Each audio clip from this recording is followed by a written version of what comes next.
Bonsoir à tous mes chers amis rôlistes, et bienvenue sur la petite pause JDR ainsi que dans le premier épisode de mon histoire interactive. Voyage temporel. Avant de commencer, j'aimerais vous rappeler de faire attention à activer les annotations YouTube, afin de pouvoir voter au sondage que je proposerai. Si vous ne savez pas de quoi je parle, je vous invite à aller voir l'épisode pilote de la série. Parlons du sondage à présent. Vous avez été une majorité à voter pour la dénomination de Néméen pour le peuple de Némée.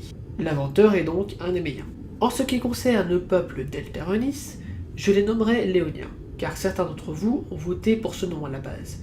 Et étant donné que c'était le premier sondage, je voulais contenter un peu tout le monde. Mais cessons de blablater et passons directement au commencement de notre histoire. Lionel King, dit l'inventeur, est un prince de la famille royale du peuple de Némée, ennemi du peuple d'Eltarunis. Il mesure à peu près 2 mètres et possède une apparence féline bipède, due à ses aïeux. Son père est le grand Khan qui gouverne le royaume de Némée avec une poigne de fer. Sa mère est une Time Lady de la planète Gallifrey.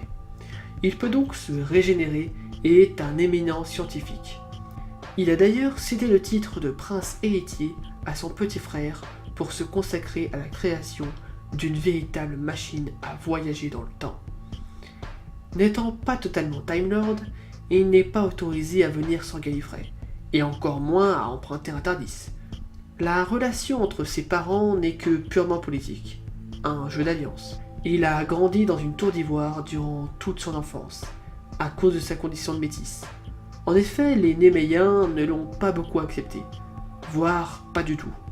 Il ne connaît donc pas le sens du mot amour pour le moment. Si je devais vous résumer ses relations parentales, je dirais... Pour son père, il n'est qu'un lâche qui a abandonné la tradition de son peuple. Cette dernière indiquant que l'aîné d'une famille royale doit monter sur le trône lorsqu'il est en âge d'assumer ses fonctions.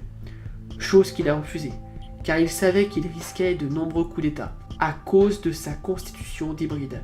Quant à sa mère, il est pour elle le fruit d'une erreur, car pour mener à bien sa mission visant à rallier les peuples néméens et d'Eltarunis, elle devait s'approcher d'un des 2 dirigeants pour mieux agir.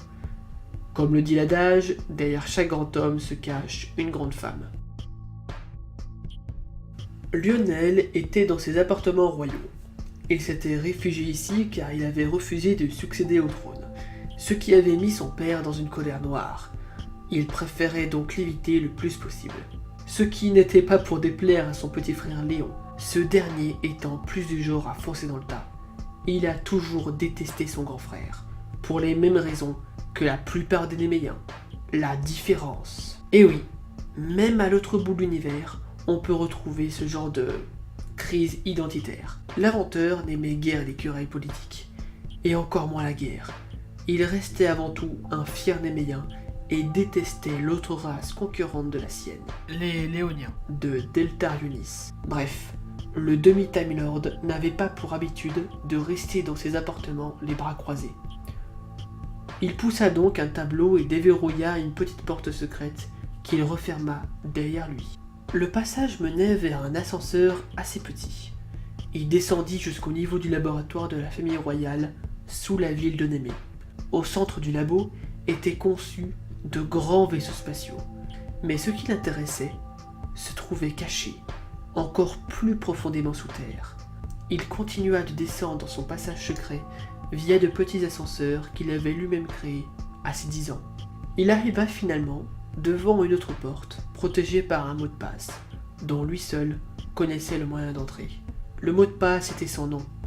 Non pas Lionel, qui était son nom sur Némée, mais son nom en tant que Time Lord.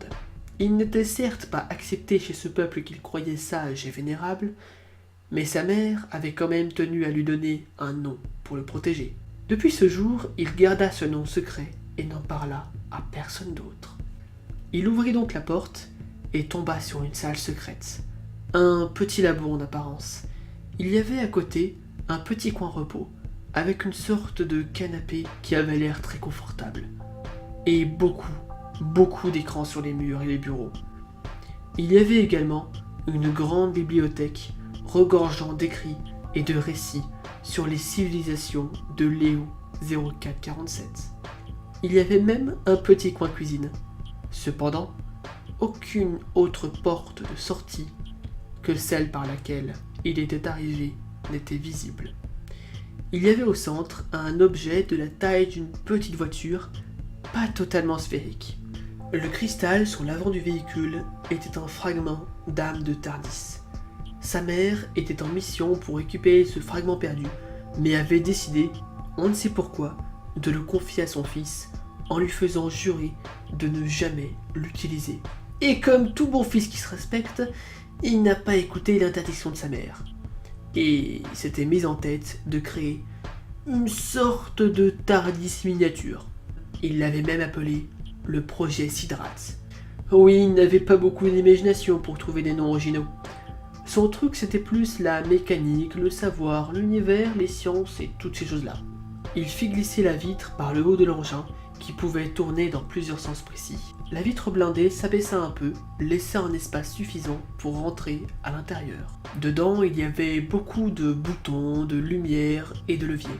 Lionel s'assit sur un siège rouge très confortable qui pouvait accueillir 3 humains de taille et de poids normaux. Il se mit donc au travail, continuant de comprendre comment fonctionnait et pensait ce fragment d'âme de Tardis. Il approcha son gant sonique des commandes lorsque, sans qu'il l'eût décidé, le Sidrat se mit en marche. Le bruit significatif d'un Tardis retentit aux alentours de l'appareil, et il disparut petit à petit vers un avenir incertain. Voilà, c'était le premier épisode du voyage temporel. Comme dit dans l'épisode pilote, je vous laisse à vos commentaires pour décider de la suite de l'aventure. Pour le moment, les 2 prochains épisodes sont déjà très clairs dans ma tête. Cependant, vous pouvez toujours me proposer un méchant, un ami du héros, un artefact, un lieu dans lequel le héros pourrait se retrouver, ou toute autre chose que votre cerveau pourrait imaginer. Sur ce, je rends l'antenne et vous dis à la prochaine pour l'épisode 2.